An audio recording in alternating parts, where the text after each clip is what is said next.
Dans la vie, il y a deux grands mystères, l'amour et l'argent.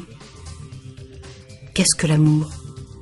La question a été explorée à fond, dans les romans, les chansons, les films, à la télévision.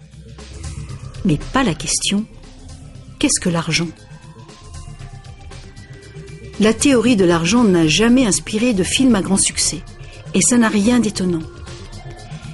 Rien d'étonnant non plus qu'elle ne soit presque jamais mentionnée dans nos écoles. D'où vient l'argent? La question évoque généralement l'image de la fabrication des billets ou des pièces. En effet, on croit souvent que c'est le gouvernement qui crée l'argent. C'est vrai, mais seulement en partie. Ces symboles en papier et en métal que nous appelons l'argent sont en fait fabriqués par une agence fédérale, la monnaie. Mais la plus grosse quantité d'argent en circulation n'est pas fabriquée par la monnaie. Tous les jours, des montants colossaux d'argent sont créés par des entreprises privées, par les banques. On croit souvent que les banques prêtent l'argent que les déposants leur ont confié. Mais pas du tout. En fait, les banques créent l'argent qu'elles prêtent, pas à partir de leurs bénéfices, ni à partir de l'argent déposé, mais directement à partir des promesses de remboursement faites par les emprunteurs. La signature d'un emprunteur l'engage à payer le montant de son emprunt plus des intérêts. Sinon, il perd la maison, la voiture ou tout autre bien qu'il a acheté. C'est une très lourde obligation pour l'emprunteur. En contrepartie, que fait la banque? Elle crée le prêt par un tour de passe-passe. Elle l'inscrit au compte de l'emprunteur. Ça vous semble un peu exagéré? Impossible, direz-vous? Voyons un peu comment ce miracle bancaire se produit.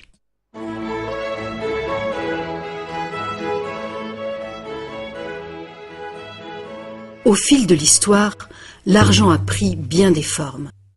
Il fallait simplement que l'argent soit portable et qu'un nombre suffisant de gens soient confiants de pouvoir l'échanger contre des choses de valeur bien réelles, comme de la nourriture, des vêtements ou une maison.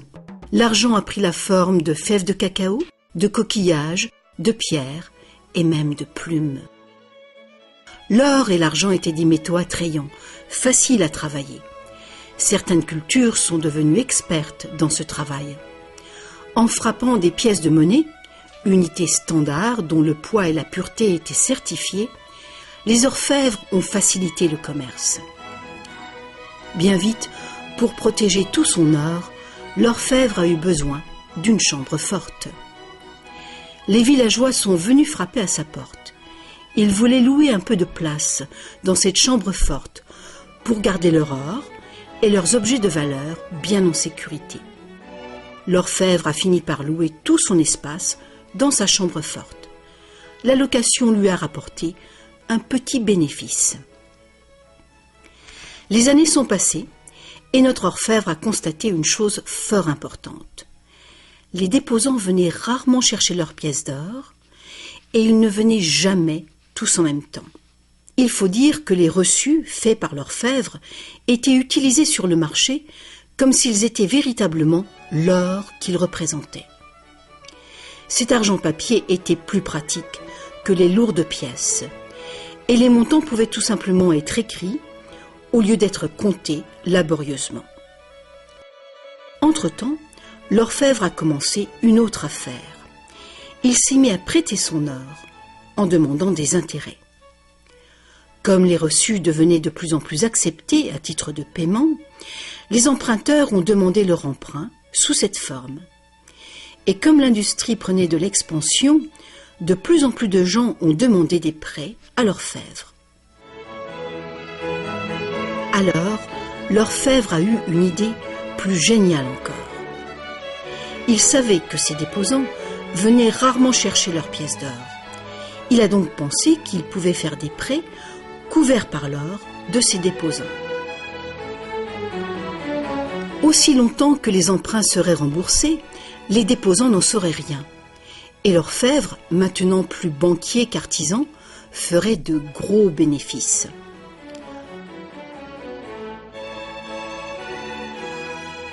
Pendant des années, en secret, l'orfèvre a tiré de bons revenus des intérêts sur les dépôts de ses clients. Maintenant gros prêteur, il devenait sans cesse plus riche et il commençait à étaler ses richesses. Les gens l'ont alors soupçonné de dépenser l'argent de ses déposants.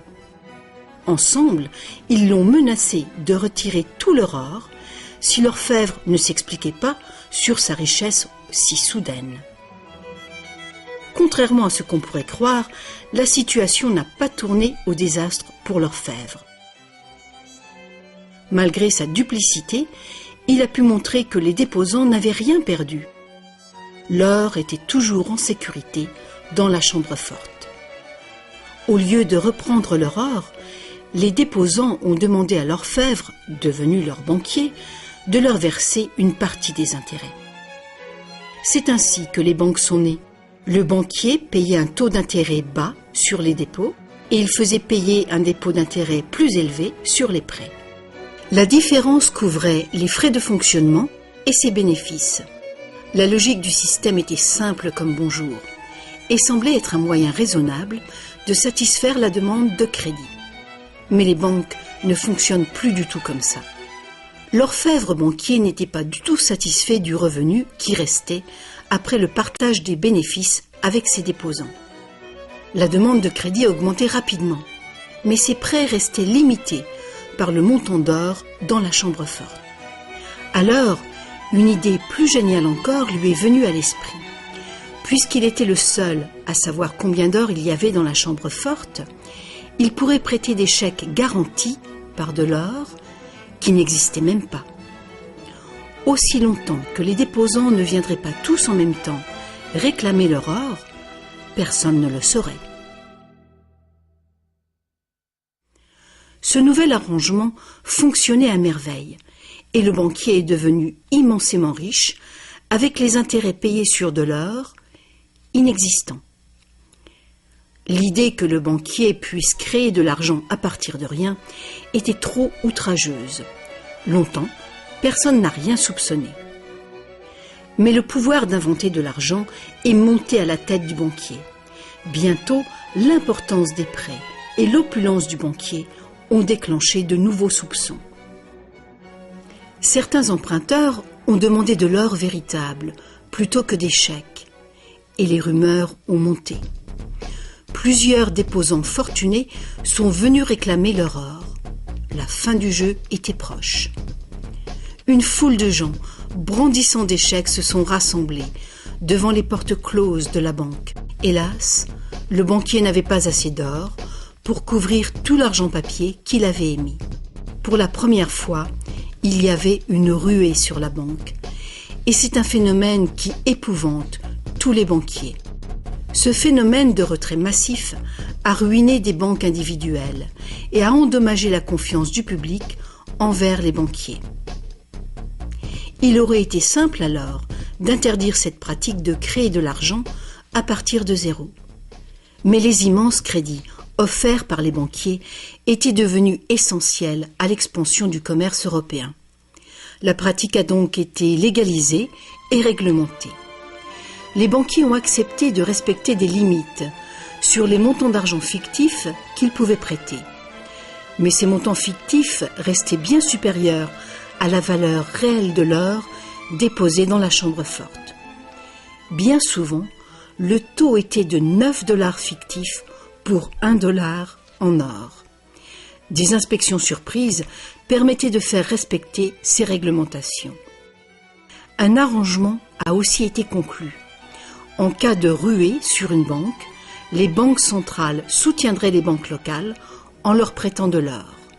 La bulle du crédit, créée par les banquiers, ne pourrait pas crever et le système ne pourrait pas s'effondrer, sauf s'il y avait beaucoup de ruées sur les banques en même temps.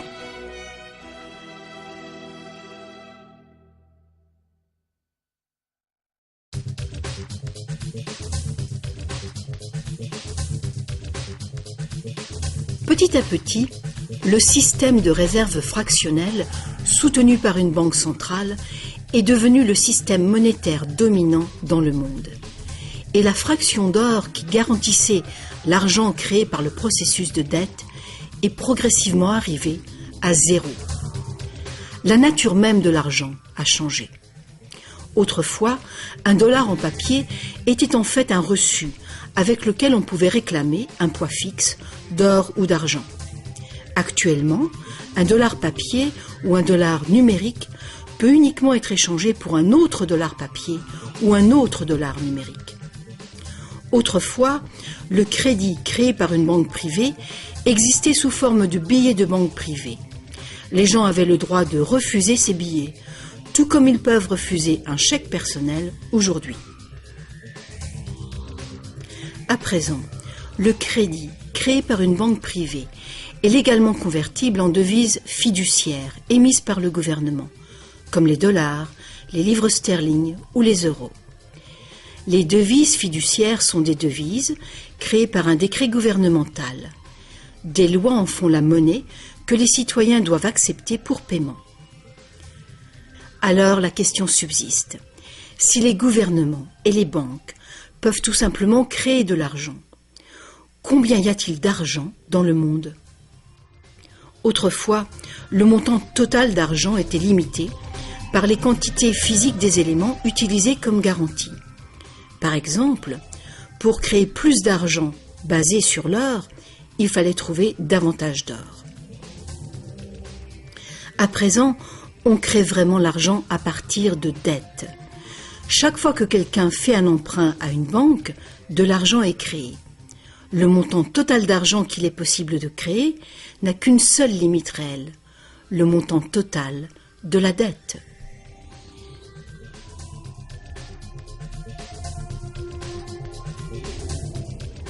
Les gouvernements placent une limite légale sur la création d'argent fictif, en imposant des règles sur les obligations de réserve fractionnelles. Mais ces obligations sont fondamentalement arbitraires. Elles varient d'un pays à un autre, d'une époque à une autre. Longtemps, il a été commun d'exiger que les banques aient au moins $1 en or en réserve pour garantir $10 d'argent dette. Aujourd'hui, les ratios de réserve minimale ne s'appliquent plus du tout au rapport entre argent nouvellement créé et or en dépôt. Elles s'appliquent uniquement au rapport entre argent nouvellement créé et argent existant. Aujourd'hui, les réserves d'une banque sont faites de deux choses. Le montant en devise bien réelle qu'elle a déposé à la banque centrale et le montant total de son argent dette. Petite illustration. Imaginons qu'une nouvelle banque vient de démarrer et qu'elle n'a pas encore de déposants. Mais ses investisseurs ont déjà fait un dépôt de réserve de $1111,12 en cash. Le ratio de réserve est de 9 pour 1. Étape numéro 1. La banque accueille son premier client pour un emprunt. Notre client a besoin de $10 000 pour une voiture d'occasion. Avec un ratio de 9 pour 1, la réserve déposée autorise la banque à créer légalement, comme par magie, 9 fois ce montant, soit $10 000. Ces $10 000 n'existent nulle part physiquement. C'est de l'argent nouveau, tout simplement versé au compte de l'emprunteur en tant que crédit. C'est de l'argent dette. L'emprunteur peut faire un chèque pour payer sa voiture. Étape numéro 2. La vendeuse de la voiture dépose les $10 000 d'argent nouveau à sa banque. Contrairement à l'argent déposé à la banque centrale, cet argent nouveau ne peut pas être multiplié par le ratio de réserve. Il doit être divisé par ce ratio. Avec le même ratio de 9 pour 1, il est donc possible de créer un nouveau prêt de $9 000 à partir du premier dépôt de $10 000. Étape numéro 3. Si ces $9 000 sont déposés par une troisième personne, à la même banque ou dans une autre banque, ils permettent légalement un troisième crédit bancaire, cette fois pour $8 100. Comme les poupées russes, qui s'emboîtent et deviennent toujours plus petites, chaque nouveau dépôt peut mener à un prêt toujours plus petit, et cette série décroissante est infinie. Par contre, si l'argent fictif créé par l'emprunt n'est pas déposé à la banque, le processus s'arrête. C'est la partie imprévisible du mécanisme de création de l'argent. Mais le plus probable, c'est qu'à chaque étape, le nouvel argent sera déposé à la banque et que le processus se répétera bien des fois et que finalement, presque 100 000 $ d'argent nouveau sera créé. Tout cet argent nouveau est créé à partir du processus de dette uniquement. Et tout ce processus est légalement autorisé par le petit dépôt de réserve initial de 1111 $ et 12 cents qui demeure intouché à la Banque centrale. Autre facteur important. Avec ce système ingénieux, les registres de chacune des banques doivent montrer que la banque a 10% de plus en intérêt qu'en prêt. C'est donc un incitatif très fort pour une banque de solliciter des dépôts afin de pouvoir prêter davantage. Tout ceci crée l'idée fausse que l'argent vient des dépôts. À moins que chaque prêt successif ne soit déposé à la même banque, aucune banque ne peut prétendre avoir multiplié sa réserve initiale de presque 90 fois uniquement par des crédits bancaires. Mais il faut bien comprendre que le système bancaire est un circuit fermé. Un crédit créé dans une banque devient un dépôt dans une autre banque et vice-versa. En fin de compte, l'effet est grosso modo le même que si tout se passait dans une seule et même banque. En résumé, la réserve initiale d'un peu plus de 1111 $ à la Banque centrale permet de récolter des intérêts sur des sommes allant jusqu'à 100 000 $ que la banque n'a jamais eu. Ça vous semble absurde? Écoutez un peu. En quelques décennies, à cause du lobbying féroce des banques, les obligations de réserve ont quasiment disparu dans plusieurs pays. Et les ratios actuels de réserve peuvent être bien plus élevés que 9 pour 1. Pour certains types de comptes, 20 pour 1 et même 30 pour 1 sont tout à fait communs. Plus récemment encore, les banques ont trouvé le moyen de complètement contourner les obligations de réserve en faisant payer des frais de dossier en plus du capital prêté. Alors, bien que les règles soient compliquées, la réalité est toute simple. Les banques peuvent créer autant d'argent qu'on est capable d'en emprunter.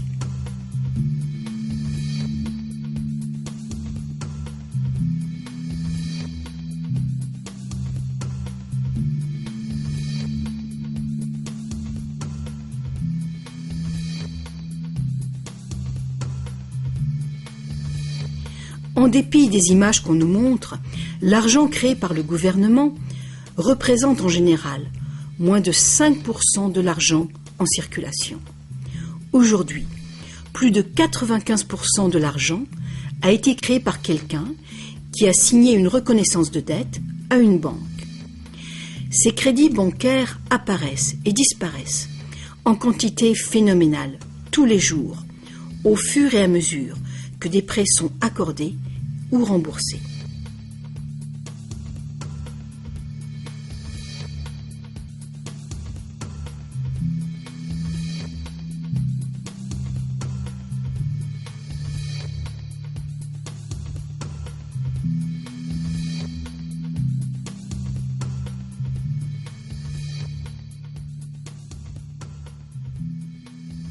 Les banques ne peuvent utiliser ce genre de système qu'avec la coopération des gouvernements. Premièrement, les gouvernements passent des lois qui imposent l'utilisation de la devise nationale. Deuxièmement, les gouvernements permettent que les crédits créés par les banques privées soient payables dans leur devise nationale. Troisièmement, les cours de justice gouvernementales font respecter les obligations de paiement des dettes. Et enfin, les gouvernements adoptent des règlements qui assurent le fonctionnement et la crédibilité du système monétaire sans rien faire pour informer le public de l'origine véritable de l'argent.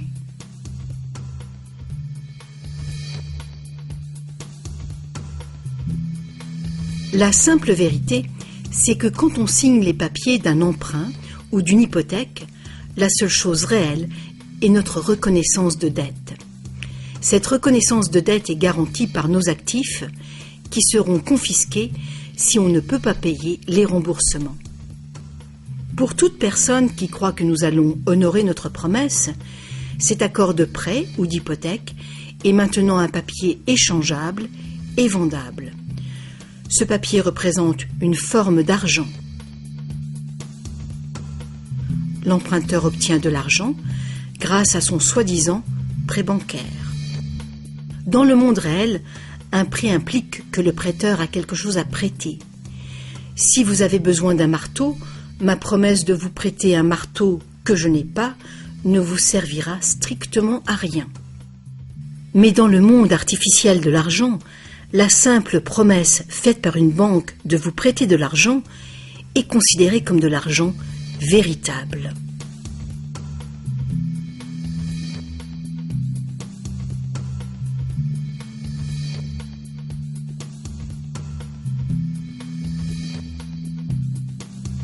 Ici encore, la vérité est simple. Sans le document signé par l'emprunteur, le banquier n'a rien du tout à prêter.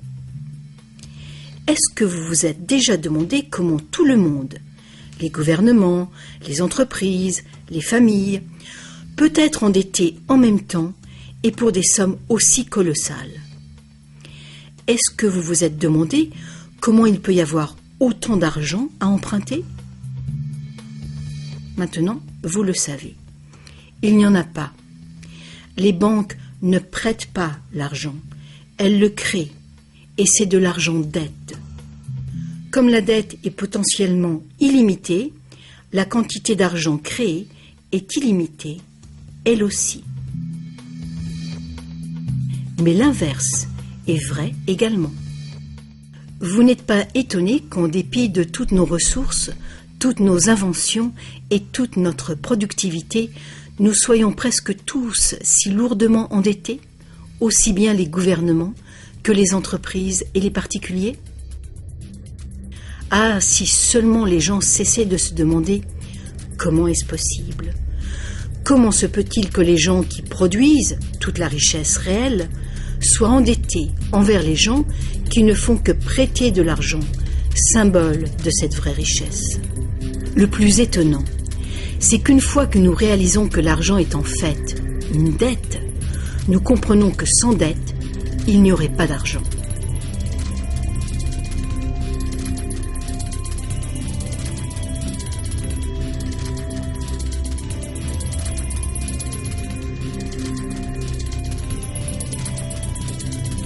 Si toute cette explication est nouvelle pour vous, rassurez-vous, vous n'êtes pas seul.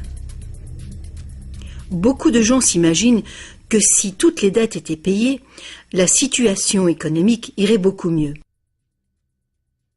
C'est sûrement vrai au niveau individuel.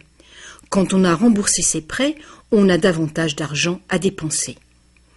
Mais il est faux de croire que s'il n'y avait plus de dettes, il y aurait davantage d'argent à dépenser. En fait, c'est tout le contraire. Sans dette, il n'y aurait pas d'argent du tout. Alors, vous voyez, nous dépendons complètement du renouvellement continu du crédit bancaire. Pas de prêt, pas d'argent. C'est exactement ce qui s'est passé durant la Grande Dépression. La quantité d'argent a fondu radicalement quand la quantité des prêts a chuté.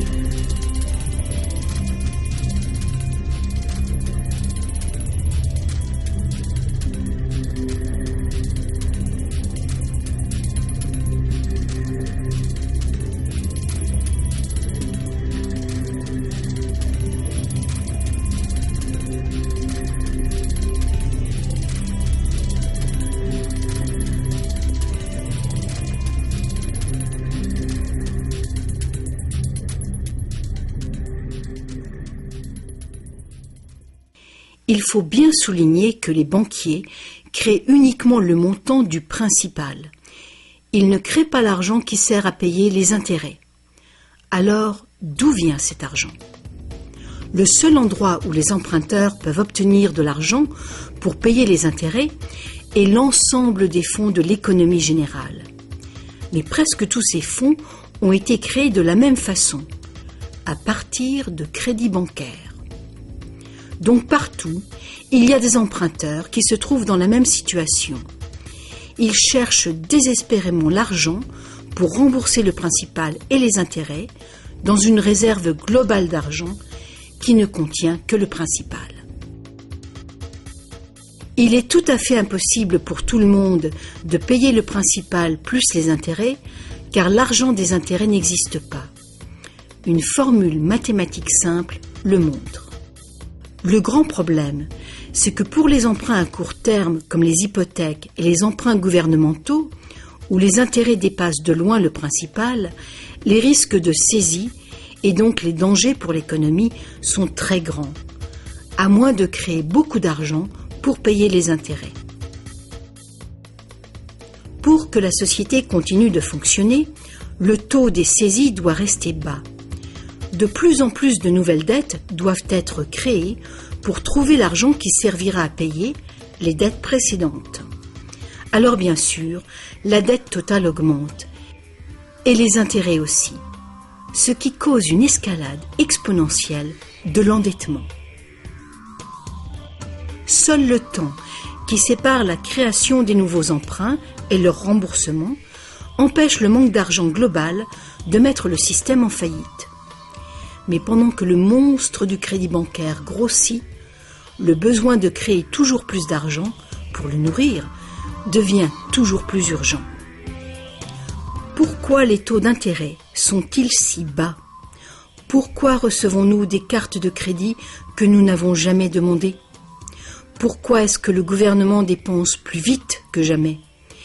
Est-ce que ce ne serait pas pour éviter l'effondrement de tout le système monétaire ? On peut donc se demander, est-ce que ça peut continuer infiniment ? Est-ce qu'un effondrement n'est pas inévitable ?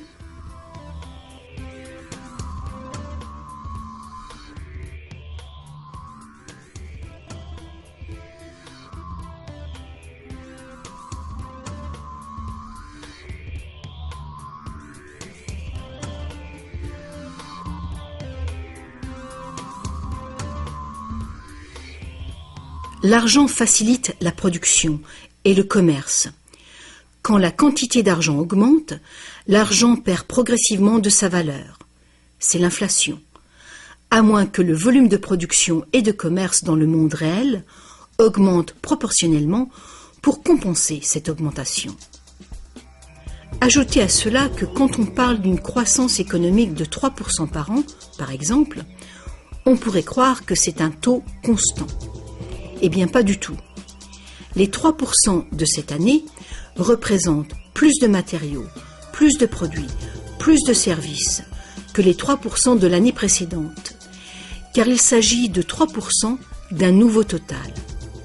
Ce n'est donc pas une ligne plate, continue, mais une courbe exponentielle de plus en plus raide. Le véritable problème est qu'une croissance perpétuelle de l'économie réelle exige une escalade perpétuelle de la consommation des ressources et de l'énergie. De plus en plus de choses doivent passer de l'état de ressources naturelles à celui d'ordures, année après année, juste pour éviter l'effondrement du système. La situation est grave, très grave. Alors quoi faire ? Pour commencer, un concept radicalement différent de l'argent s'impose.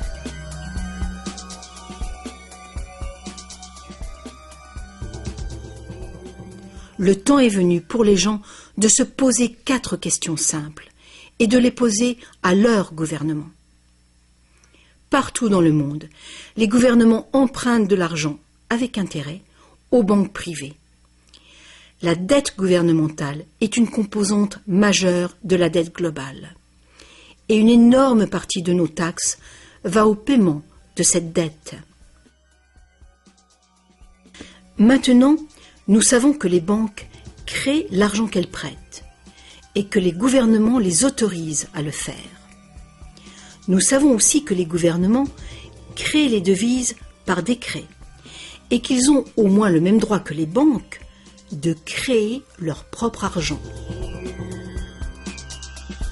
Alors, première question.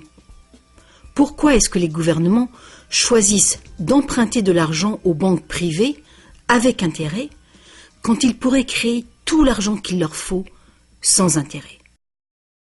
Deuxième question. Pourquoi créer de l'argent à partir du processus de dette? Pourquoi pas créer de l'argent qui circule en permanence et qui ne doit pas sans cesse être réemprunté pour exister? Troisième question.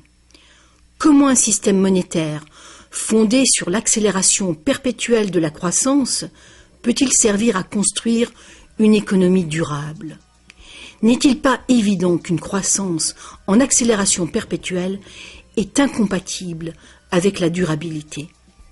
Et finalement, pourquoi notre système actuel dépend-il entièrement d'une croissance perpétuelle? Que faut-il changer pour créer une économie durable?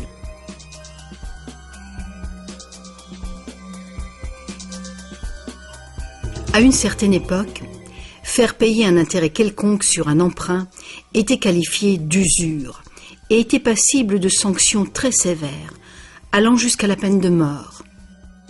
Chaque grande religion interdisait l'usure. La plupart des arguments avancés contre l'usure étaient d'ordre moral. La seule finalité légitime de l'argent était de faciliter les échanges de biens et de services réels. Toute tentative de gagner de l'argent avec de l'argent était considérée comme un mal, ou même comme un vol. Mais comme les besoins de crédits commerciaux augmentaient, les arguments moraux ont fini par céder. On en est venu à dire que prêter de l'argent constituait un risque pour le prêteur, et qu'il était donc justifié de faire des profits sur un prêt.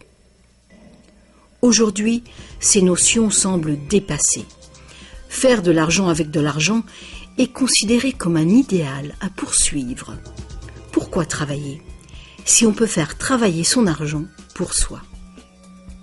Ceci dit, quand on parle d'avenir durable, il est clair que faire payer des intérêts constitue un problème d'ordre moral et d'ordre pratique.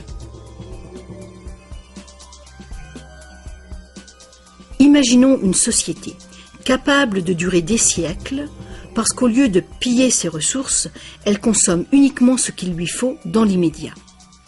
On ne coupe pas plus d'arbres qu'il n'en pousse. Toute l'énergie est renouvelable, solaire, gravitationnelle ou géothermique, magnétique ou autre. Cette société vit dans les limites de ses ressources non renouvelables, en réutilisant et en recyclant tout. Et la population n'augmente pas en nombre.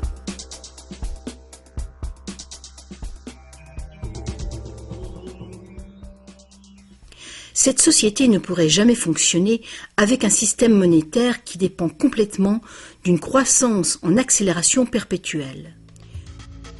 Une économie stable aurait besoin d'une quantité d'argent qui puisse rester stable. Imaginons que cette quantité totale d'argent stable est représentée par ce grand cercle.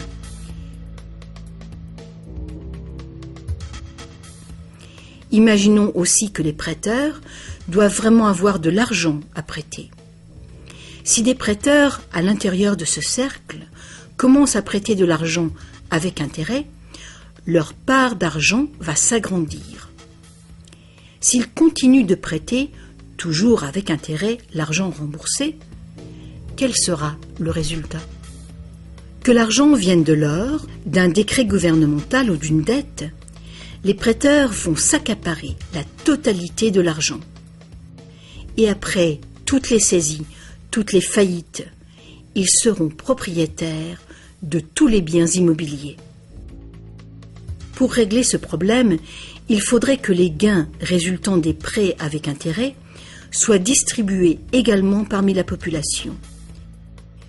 Une taxation lourde des bénéfices bancaires pourrait être une solution. Mais alors, quel intérêt les banques auraient-elles d'être en affaires?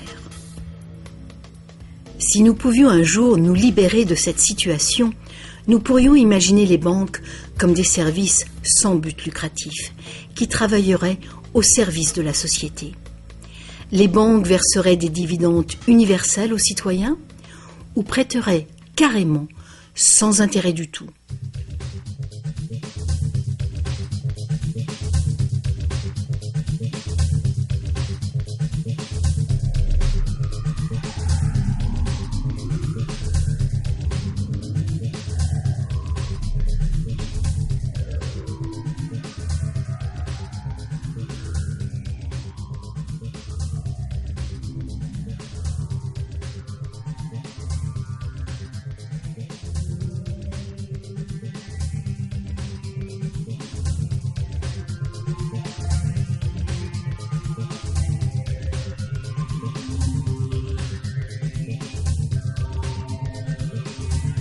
Si tous ces problèmes viennent de la nature fondamentale du système, inutile d'essayer de bricoler le système.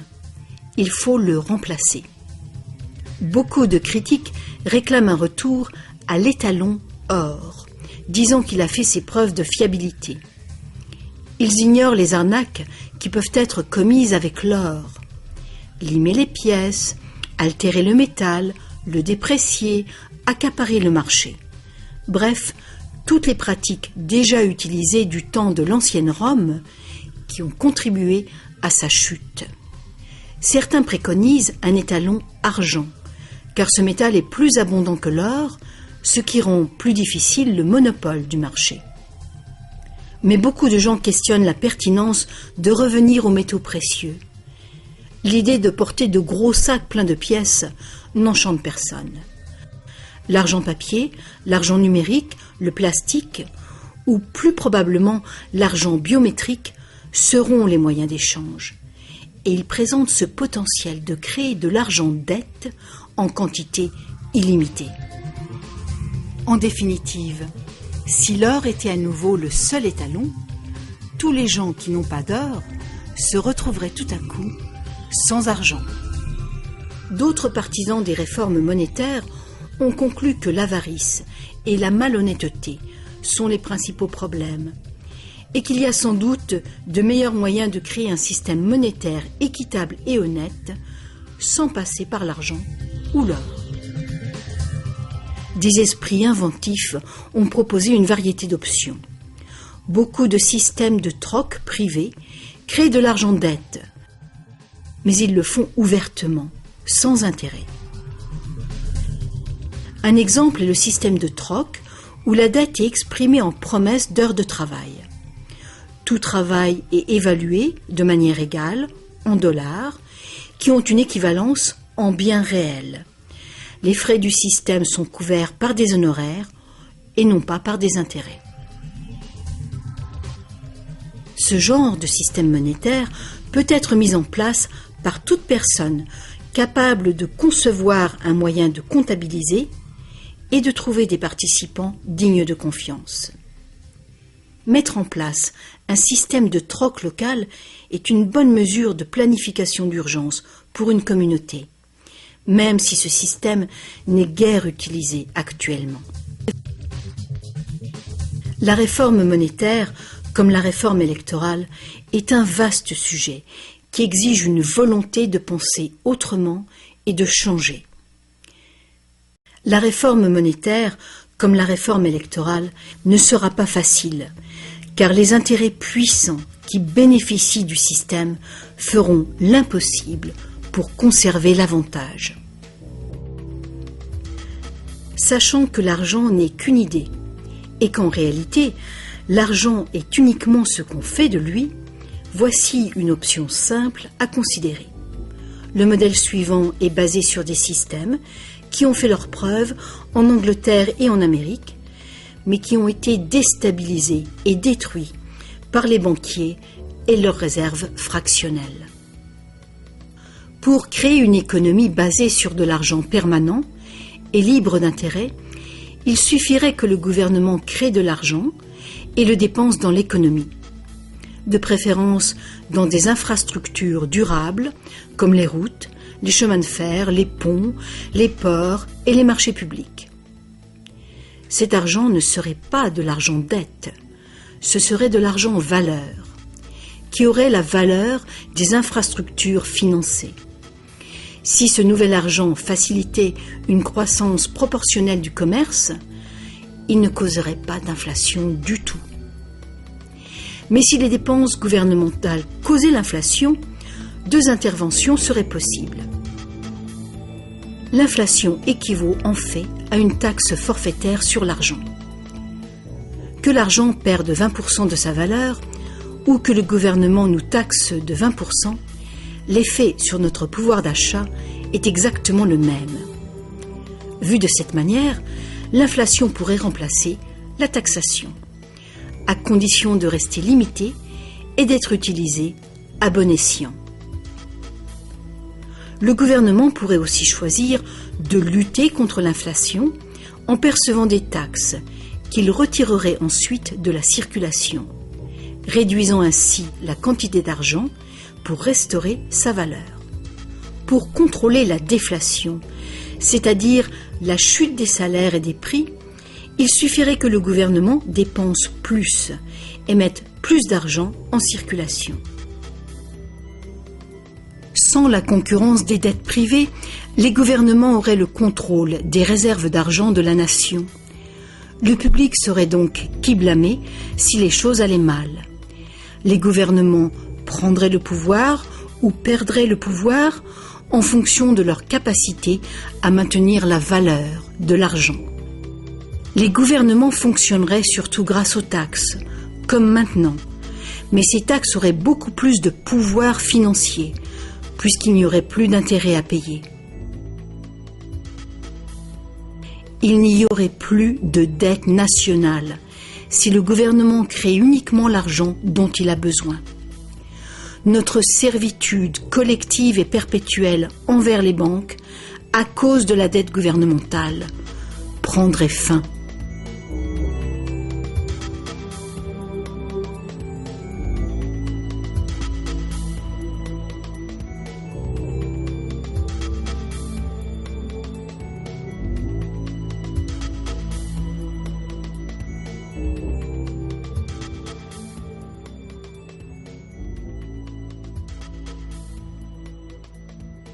On nous a trompés. Ce qu'on appelle démocratie et liberté sont devenus en réalité une forme ingénieuse et invisible de dictature économique. Aussi longtemps que notre société dépendra du crédit bancaire pour son apport d'argent, les banquiers continueront de décider qui reçoit de l'argent ou pas.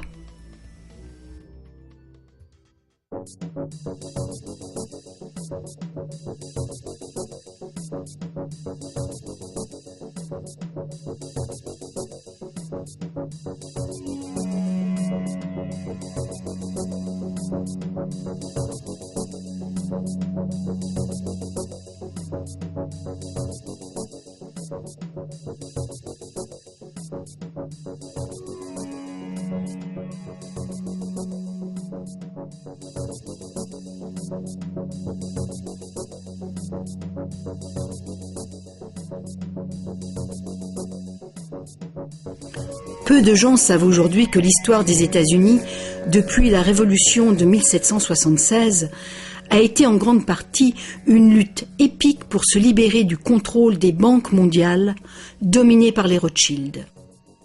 Cette lutte a finalement été perdue en 1913, quand le président Woodrow Wilson a signé la loi de la Réserve fédérale, donnant le pouvoir de créer l'argent américain à un cartel de banques internationales.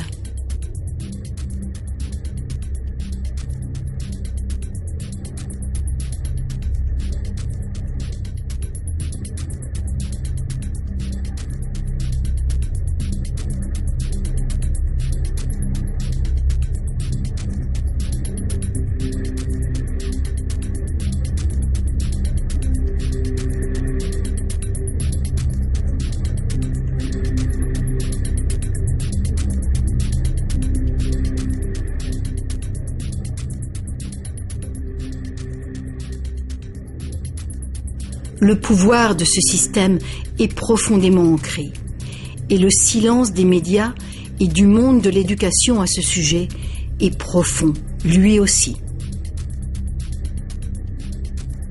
Il y a des années, un vice-premier ministre du Canada a fait un sondage informel auprès de nombreux professionnels bien éduqués et auprès de simples citoyens. Il a constaté qu'aucun d'eux ne comprenait vraiment comment l'argent était créé. En fait, on peut probablement dire que la majorité des gens, y compris les simples employés des banques, n'ont jamais réfléchi à la question. Et vous ?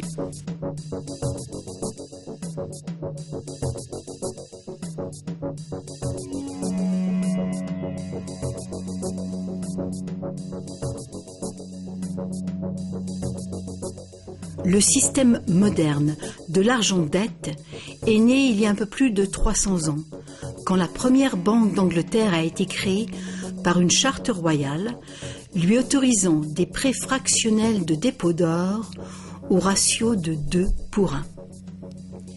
Ce modeste ratio était le premier pas. Le système est maintenant mondialisé. Il crée des quantités virtuellement illimitées d'argent à partir de rien.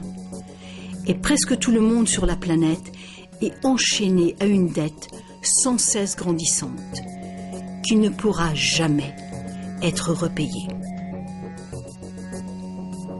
Est-ce que tout cela serait arrivé purement par accident ? Ou est-ce qu'il y a conspiration ? De toute évidence, l'enjeu est considérable.